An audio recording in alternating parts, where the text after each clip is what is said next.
Coastal Kannada ವೀಕ್ಷಿಸುತ್ತಿರುವ ಎಲ್ಲ ಸ್ನೇಹಿತರಿಗೂ ನಮಸ್ಕಾರ. ಕೋಸ್ಟಲ್ ಕನ್ನಡದ ಮತ್ತೊಂದು ವಿಡಿಯೋಗೆ ಸ್ವಾಗತ. ಇವತ್ತಿನ ವಿಡಿಯೋದಲ್ಲಿ ನಾವು ನಿಮಗೆ ಯಕ್ಕ ಸಿನಿಮಾದ ಬಗ್ಗೆ ಒಂದಿಷ್ಟು ಮಾಹಿತಿ, ಒಂದಿಷ್ಟು ಅಪ್ಡೇಟ್ಸ್ಗಳನ್ನು ನಿಮ್ಮ ಮುಂದೆ ನಾವು ಪ್ರಸ್ತುತಪಡಿಸ್ತಾ ಇದ್ದೀವಿ.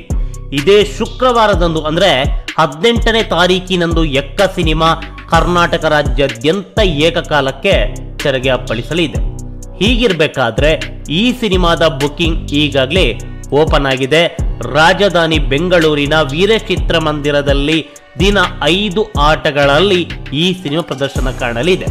ಹೀಗಾಗಿ ಮೊದಲ ದಿನದ ಮೊದಲ ಪ್ರದರ್ಶನ ಬೆಳಗ್ಗೆ 10:15ಕ್ಕೆ ಈಗಾಗಲೇ ಟಿಕೆಟ್ ಬುಕಿಂಗ್ ಓಪನ್ ಆಗಿದೆ.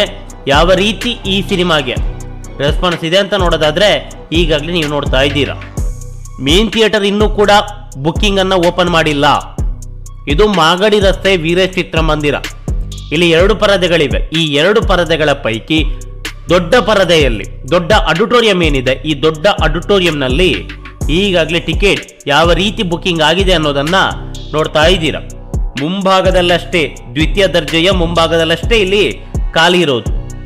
ದ್ವಿತೀಯ ದರ್ಜೆಯ ಹಿಂಭಾಗ ಎಲ್ಲ ನಿಮ್ಗೆ ಇಲ್ಲಿ ಭರ್ತಿಯಾಗಿದೆ. ಈ ಭಾಗದಲ್ಲಿ 9 ಸೀಟು, ಈ ಭಾಗದಲ್ಲಿ 8 ಸೀಟು ಅಷ್ಟೇ ಇಲ್ಲಿ ಖಾಲಿ ಇರೋದು. ಇದು ಯಾವ ಕ್ಷಣದಲ್ಲೂ ಬೇಕಾದರೂ ಭರ್ತಿ ಆಗ್ಬೋದು. ಇನ್ನು ಬಾಲ್ಕನಿಯಲ್ಲಿ ನೋಡಿ, ಇಲ್ಲೊಂದು 5 ಸೀಟು, ಇಲ್ಲೊಂದು 5 ಸೀಟು, ಇದರ ಜೊತೆಗೆ ಇಲ್ಲೆರಡು, ಇಲ್ಲಿ 3, ಒಟ್ಟು ಬಾಲ್ಕನಿಯಲ್ಲಿ 15 ಸೀಟುಗಳಷ್ಟೇ ಖಾಲಿ ಇರೋದು. ಇದು ಯಾವ ಕ್ಷಣದಲ್ಲೂ ಕೂಡ ಭರ್ತಿ ಆಗಬಹುದು. ಇದು ರಾಜಧಾನಿ ಬೆಂಗಳೂರಿನ ವೀರಚಿತ್ರಮಂದಿರದಲ್ಲಿ ಯಕ್ಕ ಸಿನಿಮಾಗೆ ಸಿಕ್ಕಿರುವಂತಹ ರೆಸ್ಪಾನ್ಸ್. ಮತ್ತಷ್ಟು ಚಿತ್ರಮಂದಿರಗಳು ಇದಕ್ಕೆ ಆಡ್ ಆನ್ ಆಗುತ್ತೆ. ಇದು ಕೇವಲ ಸ್ಯಾಂಪಲ್ ಅಷ್ಟೇ. ಯಾವ ಮಟ್ಟಕ್ಕೆ ಈ ಸಿನಿಮಾಗೆ ಕ್ರೇಜ್ ಇದೆ ಅನ್ನೋದಕ್ಕೆ ಇದೊಂದು ಜಸ್ಟ್ ಉದಾಹರಣೆ. ಇದು ಯಕ್ಕ ಸಿನಿಮಾಗೆ ರಾಜಧಾನಿ ಬೆಂಗಳೂರಿನಲ್ಲಿ ಈ ಮಟ್ಟದಲ್ಲಿ ರೆಸ್ಪಾನ್ಸ್ ಇದ್ರೆ, ಇನ್ನು ಮೈಸೂರಿನಲ್ಲಿ ಯಾವ ಮಟ್ಟಕ್ಕೆ ರೆಸ್ಪಾನ್ಸ್ ಇದೆ ಅಂತ ನೀವು ಕೇಳೋದಾದ್ರೆ ಇದನ್ನು ಕೂಡ ಈಗಾಗಲೇ ನೋಡ್ತಾ ಇದ್ದೀರಾ. ಮೈಸೂರಿನ 2 ಸಿಂಗಲ್ ಸ್ಕ್ರೀನ್ ಚಿತ್ರಮಂದಿರ ಈಗಾಗಲೇ ತನ್ನ ಬುಕ್ಕಿಂಗ್ ಅನ್ನು ಓಪನ್ ಮಾಡಿದೆ. ಒಂದು ಗಾಯತ್ರಿ ಚಿತ್ರಮಂದಿರ, ಮತ್ತೊಂದು ಸಂಗಮ್ ಚಿತ್ರಮಂದಿರ. ಎರಡರಲ್ಲೂ ಕೂಡ ದಿನ 4 ಆಟ. ಬೆಳಿಗ್ಗೆ 10:30, ಮಧ್ಯಾಹ್ನ 1:30, ಸಂಜೆ 4:30, ರಾತ್ರಿ 7:30. ಎರಡು ಚಿತ್ರಮಂದಿರದಲ್ಲೂ ಕೂಡ ಸೇಮ್ ಟೈಮಿಂಗ್ಸ್. ಗಾಯತ್ರಿ ಚಿತ್ರಮಂದಿರದಲ್ಲಿ ಬೆಳಗ್ಗೆ 10:30 ಪ್ರದರ್ಶನಕ್ಕೆ ಯಾವ ರೀತಿಯ ಪ್ರತಿಕ್ರಿಯೆ ಇದೆ ಅಂತ ನೋಡೋದಾದ್ರೆ ಬಾಲ್ಕನಿ ಈಗಾಗಲೇ ಸೋಲ್ಡ್ ಔಟ್ ಆಗಿದೆ. ದ್ವಿತೀಯ ದರ್ಜೆಯಲ್ಲಿ ಕೇವಲ ಮುಂಭಾಗದಲ್ಲಿ ಅಷ್ಟೇ ಇಲ್ಲಿ ಖಾಲಿ ಇರೋದು. ಟೋಟಲ್ ಆಗಿ 100 ಟಿಕೆಟ್ಗಳಷ್ಟೇ ನಿಮ್ಗೆ ಇಲ್ಲಿ ಲಭ್ಯ, ಅದು ಮುಂಭಾಗದಲ್ಲಿ.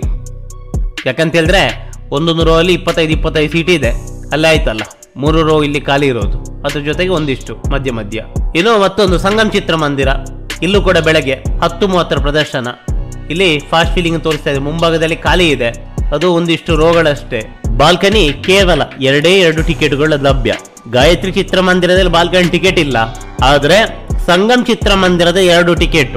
ಮೊದಲು ಬಂದವರಿಗೆ ಮೊದಲ ಆದ್ಯತೆ, ಮತ್ತೆ ಬಂದವರಿಗೆ ಸಾಧ್ಯತೆನೂ ಇಲ್ಲ. ಮುಂಭಾಗದಲ್ಲಿ ಅಷ್ಟೇ ಟಿಕೆಟ್. ನೋಡಿ ಯಾವ ಮಟ್ಟಕ್ಕೆ ಯಕ್ಕ ಸಿನಿಮಾಗೆ ಮೈಸೂರಿನಲ್ಲಿ ರೆಸ್ಪಾನ್ಸ್ ಇದೆ ಅಂತ. ರಾಜಧಾನಿ ಬೆಂಗಳೂರಿನಲ್ಲಿ ಬುಕ್ಕಿಂಗ್ ಓಪನ್ ಆಗಿರೋದು ಕೇವಲ ಒಂದೇ ಒಂದು ಚಿತ್ರಮಂದಿರದಲ್ಲಿ, ಆದರೆ ಮೈಸೂರಿನಲ್ಲಿ 2 ಚಿತ್ರಮಂದಿರದಲ್ಲಿ ಬುಕ್ಕಿಂಗ್ ಓಪನ್ ಆಗಿದೆ. Almost full. ಬಾಲ್ಕನಿ ಅಂತ ಟಿಕೆಟ್ ಇಲ್ಲವೇ ಇಲ್ಲ. 2 ಸಿಂಗಲ್ ಸ್ಕ್ರೀನ್ ಚಿತ್ರಮಂದಿರದಲ್ಲಿ 2 ಕೂಡ ಬೃಹತ್ ಚಿತ್ರಮಂದಿರ. ಸಂಗಮ್ ಸಿಕ್ಕಾಪಟ್ಟೆ ದೊಡ್ಡ ಚಿತ್ರಮಂದಿರ. ಸೀಟ್ ಕೆಪಾಸಿಟಿ ಯಾವ ರೀತಿ ಇದೆ ಅಂತ ನೋಡ್ತಾ ಇದ್ದೀರಾ ನೀವು. ಸಿಕ್ಕಾಪಟ್ಟೆ ದೊಡ್ಡ ಚಿತ್ರಮಂದಿರ. ಇಂಥ ಚಿತ್ರಮಂದಿರದಲ್ಲಿ ಈ ಮಟ್ಟದ ರೆಸ್ಪಾನ್ಸ್, ಅದು ಇನ್ನೂ ಸಿನಿಮಾ ರಿಲೀಸ್ಗೆ 4 ದಿನ ಬಾಕಿ ಇರಬೇಕಾದ್ರೆ.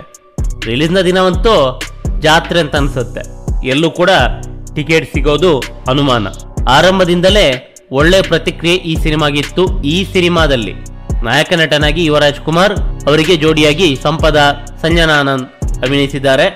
ಜೊತೆಗೆ ಅತುಲ್ ಕುಲಕರ್ಣಿ, ಆದಿತ್ಯ, ಹೀಗೆ ಕಲಾವಿದರ ದಂಡೆ ಈ ಸಿನಿಮಾದಲ್ಲಿ ಇದೆ. ಬಹುಮುಖ್ಯವಾಗಿ ಈ ಸಿನಿಮಾಗೆ ಅಶ್ವಿನಿ ಪುನೀತ್ ರಾಜ್ಕುಮಾರ್ ಹಾಗೆ ಜಯಣ್ಣ ಭೋಗೇಂದ್ರ ಅವರು ಬಂಡವಾಳವನ್ನ ಸುರಿದಿದ್ದಾರೆ. ಈ ಸಿನಿಮಾ ಕನ್ನಡ ಚಿತ್ರರಂಗದಲ್ಲಿ ಒಂದು ಹೆಜ್ಜೆ ಗುರುತಾಗಲಿ ಅನ್ನೋದೇ ನಮ್ಮ ಆಶಯ. ನಮಸ್ಕಾರ.